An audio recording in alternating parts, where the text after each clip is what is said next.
السلام علیکم، میرا نام مبشر لقمان ہے اور کچھ عرصہ پہلے جب میں نے ایک پروگرام کیا تھا جس میں نے یہ بتایا تھا کہ مسلمان ممالک میں سب سے پہلے جس نے اسرائیل کو تسلیم کیا تھا وہ ٹرکی تھا، تو بہت لوگوں نے مجھے برا بھلا کہا اور انہوں نے ہیٹ میسیجز بھی کیے، مجھے واٹس ایپ پہ بھی کیے، فونز بھی کیے، لوگوں نے مجھے کامنٹس میں بھی لوگوں نے اپنی رائے دی۔ اصل میں وجہ یہ ہے کہ ہم ایک جذباتی قوم ہیں، ہم مطالعہ نہیں کرتے، ہم پڑھتے نہیں ہیں، تاریخ سے ہم سیکھنا نہیں چاہتے۔ اور حقیقت یہ ہے کہ اگر ہم تاریخ تھوڑی پڑھ لیں تو ہمارے آنے والے جو فیصلے ہیں ان میں بہتری ہو سکتی ہے، ہم کوئی دانش سے فیصلے کر سکتے ہیں بجائے جذبات سے۔ اب آپ کو میں چند چیزیں بتاؤں کہ متحدہ عرب امارات کے اسرائیل کو تسلیم کرنے کے بعد عرب ممالک پر فلسطین سے غداری اور ان کی پیٹھ میں چھرا گھونپنے کے الزامات لگانے والے طیب اردگان نے امریکی پابندیاں لگنے کے اگلے دن اسرائیل سے 2 سال سے منقطع تعلقات اچانک بحال کر کے پاکستان سمیت دنیا بھر کو حیران کر دیا۔ اب سوال یہ پیدا ہوتا ہے کہ انہوں نے ایسا کیوں کیا؟ ایسا کرنے سے مشرق وسطیٰ کی انتہائی پیچیدہ سیاست تو مزید پیچیدہ ہو جائے گی۔ کیا طیب اردگان کو اس بات کا اندازہ ہو گیا تھا کہ تناؤ کی پالیسی سے انہوں نے ٹرکی کو دنیا میں تنہا کر دیا، آئسولیٹ کر دیا؟ سعودی عربیہ سے ٹرکی کی لڑائی، آرمینیا سے ان کی لڑائی، فرانس سے ان کا پھنڈا، گریس سے ان کا پھنڈا، سائپرس سے ان کی لڑائی، مصر، شام اور لیبیا سمیت دنیا بھر میں تنازعات کے اندر ترکی کا کردار اور اب امریکہ کی طرف سے پابندیاں۔ ان تمام لڑائیوں کا مقصد کیا اسلامی دنیا کو گمراہ کرنا تھا کہ واقعی اپنے ملک کے لیے کوئی بھلائی تھی، اپنے ملک میں مذہبی سپورٹ کو اپنے ساتھ کرنا تھا، یا واقعی ٹرکی کو اسلامک بلاک کی جگہ لے کر دنیا بھر میں کمزور مسلمان ممالک کی آواز بننا چاہتے تھے؟ آج کی اس ویڈیو میں کوشش کروں گا کہ آپ کو بتاؤں کہ اس مسئلے سے متعلق اٹھنے والے سوالوں کے جواب آپ کو مل جائیں اور حقائق آپ کے سامنے ہوں۔ جب میں نے اس بات سے یاد کریں پردہ اٹھایا تھا کہ ٹرکی مسلمان ممالک میں پہلا ملک تھا جس نے اسرائیل کو تسلیم کیا تھا، تو بڑے نام نہاد سیاسی مفکرین ٹرکی کے دفاع میں نکل آئے تھے، مجھے برا بھلا کہنا شروع ہو گئے تھے، بھائی یہ تو تاریخ ہے، انہوں نے کیا تھا۔ کیوں؟ کیونکہ انہیں حقیقت سے کچھ لینا دینا نہیں۔ ان مفکرین کی بات کروں، انہوں نے تو وہ بات کرنی ہے جو لوگ سننا چاہتے ہیں اور جو لوگوں کا دل کرتا ہے سننے کو۔ میں آپ کو ایک سچ بتا رہا ہوں اور میں آپ کو حقیقت بتا رہا تھا۔ اب ٹرکی نے بغیر کسی شرط کے بغیر فلسطینیوں کو حقوق دلوائے یک طرفہ اسرائیل سے تعلقات بحال کر لیے۔ تو اس بارے میں اب سارے نام نہاد سیاسی مفکرین کا کیا کہنا ہے؟ پاکستان کا وہ بلاک جو بننے سے پہلے ہی ٹوٹ گیا، اس کے بارے میں کیا خیال ہے؟ ٹرکی، ایران، چائنا اور پاکستان کے بلاک کی بڑکے مار کر ہم نے سعودی عربیہ کو بھی ناراض کیا۔ پاکستان کو کیا فائدہ ملا اس کا؟ کبھی ہم کہتے ہیں کہ عرب امارات سے پاکستان کے معاملات بالکل ٹھیک ہے، لیکن پھر ہمارے وزیر خارجہ کہتے ہیں کہ یہ مسئلہ حل ہو جائے گا۔ جب مسئلہ ہے ہی نہیں تو حل کیوں کر رہے ہو بھائی؟ ہمیں اصل بات تو بتاؤ۔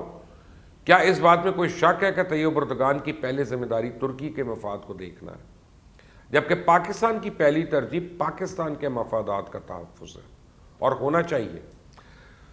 کوئی بھی قوم اپنے مفادات کا تحفظ اس وقت کر سکتی ہے جب وہ حقائق سے آگاہ ہو، اور وہ صحیح حقائق ہی ہے جن سے صحیح فیصلہ کرنے میں رہنمائی لی جاتی ہے۔ جھوٹ پر مبنی حقائق سے لیا فیصلہ کبھی بھی ٹھیک نہیں ہو سکتا۔ پاکستان تو وہ ملک ہے جس نے 1948 سے اسرائیل کو تسلیم کرنے سے انکار کر دیا، آج تک انکار کر رہا ہے۔ مصر نے 1978 میں معاہدہ کیا، خود پی ایل او یعنی پیلسٹین لبریشن آرگنائزیشن نے 1993 میں معاہدہ کیا، اردن نے 1994 میں معاہدہ کیا۔ گلف ممالک جو پہلے پاکستان کے ساتھ کھڑے تھے یا پاکستان ان کے ساتھ کھڑا تھا، ان میں عرب امارات نے 2020 میں معاہدہ کیا، سوڈان، بحرین، موراکو، انہوں نے تعلقات بحال کر لیے۔ پاکستان نے اپنی فارن پالیسی کو ریوزٹ نہیں کیا۔ کیوں؟ کیونکہ پاکستان کی ریاست جس نے یہ فیصلہ کرنا ہے، اس نے جب بھی کرنا ہے پاکستان کے بہترین مفاد اور اپنی پالیسی کی روشنی میں کرنا ہے۔ اور اب کہا یہ جا رہا ہے کہ بظاہر سعودی عربیہ کا بھی وہی موقف ہے جو پاکستان کا سٹانس ہے کہ فلسطین کو آزاد ریاست کا سٹیٹس ملے تو بات آگے چلے، اور سعودی عربیہ اور پاکستان اس معاملے میں ایک دوسرے سے رابطے میں بھی ہیں۔ لیکن ہم نے کبھی کسی دوست ملک کو اس حوالے سے گمراہ کرنے کی کوشش نہیں کی ہے، الحمدللہ۔ 1948 میں اسرائیل نے 7.5 لاکھ فلسطینیوں کو نکال کے اپنی ریاست کا اعلان کیا۔ 1960 کی دہائی میں پی ایل او بنی۔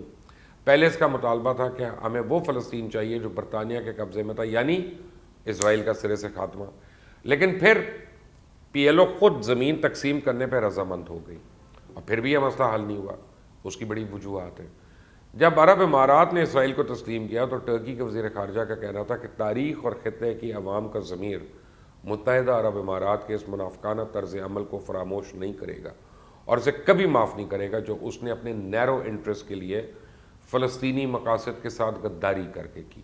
طیب اردگان نے تو عرب امارات کے ساتھ اپنے تعلقات معطل کرنے کی بھی دھمکی دے ڈالی. ایسا انہوں نے کیوں کیا؟ وہ کون سے مقاصد ہیں جو طیب اردگان نے حاصل کر لیے اور اپنا سفیر تل اویو بھیج دیا؟ کیوں چلا گیا تل اویو اب ٹرکی کا سفیر؟ کہا ہے نا کہ وہ فلسطین کا کوز کہاں ہے خطے کے لوگوں کا ضمیر؟ کوئی اور کرے تو امت کا غدار اور بھائی صاحب کریں تو امت کے لیڈر. برے یہ کیا مذاق ہے بھائی؟ کس کو بیوقوف بنا رہے ہو؟ کس کو بدھو بنا رہے ہو؟ اگر عرب امارات اسرائیل کے ساتھ تعلقات بحال کرنے پہ منافق تھے تو پھر اردگان کے متعلق آپ کا کیا خیال ہے؟ آپ مجھے رائے دیں، میں آپ کو نہیں رائے دے رہا. انہوں نے تو کر لیا بغیر کسی کنڈیشن کے، اپنا سفیر بھیج دیا تل اویو میں. اس پہ کوئی خبر آئی؟ اس پہ کوئی اخباروں میں چرچا ہوا؟ اس میں کوئی مناظرے ہوئے ٹیلی ویژن کے اوپر؟ نہیں. کیوں؟ ہمیں سوٹ نہیں کرتا. کیا آپ کو پتہ ہے کہ 2005 میں جنرل مشرف کے دور میں جب اسرائیل سے تعلقات کی بات چلی تھی اور میاں خورشید محمود قصوری اور اسرائیل کے وزیر خارجہ نے تاریخ میں پہلی دفعہ سرکاری طور پہ ہاتھ ملائے تھے، تو اس کوشش کے پیچھے ٹرکی کے وزیر اعظم طیب اردگان کا بھی بہت رول تھا. اس کا اقرار خود وہاں کے بڑے مڈل ایسٹ کے جو ہیں سینئر ڈپلومیٹس کر چکے ہیں. اس وقت اسرائیل نے طیب اردگان کو پاکستان تک تعلقات وابستہ کرنے پہ کون سا لالی پاپ دیا تھا؟ انہوں نے ایسا کیوں کیا؟ کیا وہ پاکستان کی محبت تھی؟ کیا وہ ٹرکی کا مفاد تھا یا اسرائیل کا مطالبہ تھا؟ کوئی ہے جو اس حقیقت سے پردہ اٹھائے گا؟ ٹرکی اور اسرائیل کے درمیان فری ٹریڈ ایگریمنٹ موجود ہے. جی، فری ٹریڈ ایگریمنٹ موجود ہے جو جیسا پاکستان اور چائنا کے بیچ میں 2018 کے اعداد و شمار کے مطابق ٹرکی اسرائیل کا میجر ٹریڈنگ پارٹنر ہے. ٹرکی اسرائیل کو textiles, iron, chemicals and oil, steel, land, sea and air vehicle, ceramic اور گلاس پروڈکٹس فراہم کرتا ہے. ٹرکی اسرائیل سے ہائی ٹیک اکوپمنٹ خریدتا ہے جبکہ اسرائیلی ملٹری کو یونیفارمز اور بوٹس بھی فراہم کرتا ہے. ٹرکی کی ایئر لائن سب سے زیادہ اور ریگولر دورے کرتی ہے اسرائیل کے، سب سے زیادہ اور ریگولر دورے. اب سیاحت انتہائی کم ہونے کے باوجود سالانہ 1 لاکھ اسرائیلی جو ہیں یا یہودی جو ہیں وہ ٹرکی کا دورہ کرتے ہیں. منسٹری آف کامرس کے ڈیٹا کے مطابق ٹرکی اور اسرائیل کے درمیان تجارت کا حجم یہ ہے کہ 2018 میں $6.2 بلین جو 2019 اور 20 میں $5.5 بلین ہو گئی، اور سب سے زیادہ اکتوبر 2020 میں رہی جبکہ ٹرکی کی ایکسپورٹ جو اسرائیل کی گئی اس میں بھی 16% اضافہ ہوا. 2 مہینے پہلے اسرائیل اور ٹرکی آذربائیجان اور آرمینیا کے معاملے پہ ایک ساتھ کھڑے تھے، ایک ہی ساتھ لڑ رہے تھے. اب مسئلہ یہ ہے کہ جو خطرات پاکستان کو لاحق ہیں وہ دنیا کے ہر اہم ملک کو درپیش ہیں. پوری دنیا سمیت مشرق وسطیٰ میں نئی صف بندیاں ہو رہی ہیں. جیو اسٹریٹجک تبدیلیاں ایک ایسے وقت پہ ہو رہی ہیں جب دنیا وبا کی وجہ سے انسانی تاریخ کے ایک مشکل دور سے گزر رہی ہے.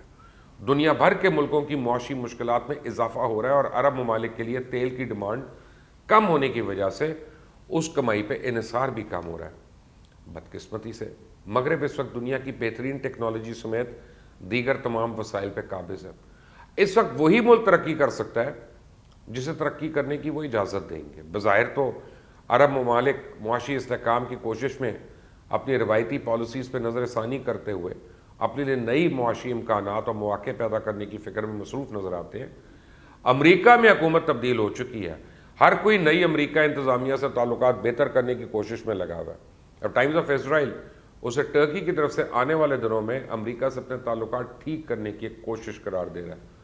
ایک اور نے لکھا کہ 13 دسمبر کو ٹرکی کی طرف سے اسرائیل کے ساتھ تعلقات بہتر کرنے کی خبروں کے حوالے سے لکھا کہ ٹرکی اسرائیل سے تعلقات بحال کر کے نئی امریکہ کی انتظامیہ کے سامنے اپنے آپ کو گڈ کاپ کے طور پہ پیش کرنا چاہتا ہے، اور دوسری طرف اسرائیل کو اپنے نئے اتحادیوں میں متحدہ عرب امارات اور یونان سے دور کرنا چاہتا ہے.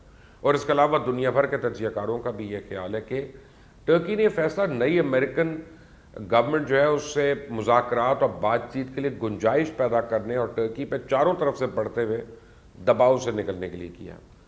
ٹرکی میں الگ تھلگ رہ جانے کا احساس اب شدت سے محسوس کیا جا رہا ہے.